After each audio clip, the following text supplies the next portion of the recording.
Hello hi नमस्कार समस्त को शुभ सकाळ। आज सकाळु माँ मांडिया धोइबार रागी जाइथिले। मु तो प्रथमे सोरिष बोली भाबुथिली। सकाळ जळखियारे थिला आज रुटी सह भेंडी भजा। माँ एठी सिलाई पाई मैचिंग कपड़ा खोजुथिले, सेथिपाई कटा कपड़ा गुडा सब बस्तार ढाली पकईथिले।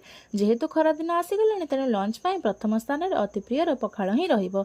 पखाळ खाई सारिकी तो खाली निद आउ कौन करबा, कॉलेज तो जिबाकू पड़िबो। कॉलेज रे क्लास सारिकी देखिला बेलको आम कॉलेज रे डिस्ट्रिक्ट लेवल रो विभिन्न प्रकार प्रोग्राम और कंपटीशन होची। तेणु जो माने एठी सिलेक्शन हेबे से माने पण स्टेट लेवल को जिबे। क्लास रे जते छुआ ना कल्चरल प्रोग्राम और नाच गीत देखिबारे सेते बेसी छुआ।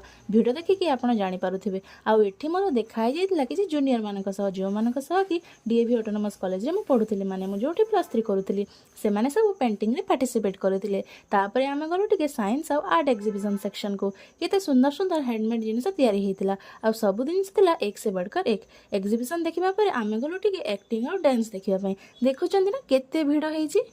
संध्यारे माँ जाइए गोटे ग्रोसरी दुकान को किसी ग्रोसरी जिनस आने रोटी करला को रेडी हवा को देखला बेलू अटा सरी जाए। तेणु मु नुआ अटा पैकेटा पुणी चिरीदेली। आउ एज यूजुआल माँ पुणी अटा चकटिबारे लागिगले। डिनर थिला आज रुटी सहित आलू फुलकोबी और झुडंग भजा। रही फ्रेंड्स, गुड नाइट। वीडियोटी जदि भल लगी थाए तेबे एहाकु लाइक कमेंट और शेयर करेंगे। आम चैनल टी को सब्सक्राइब करेंगे।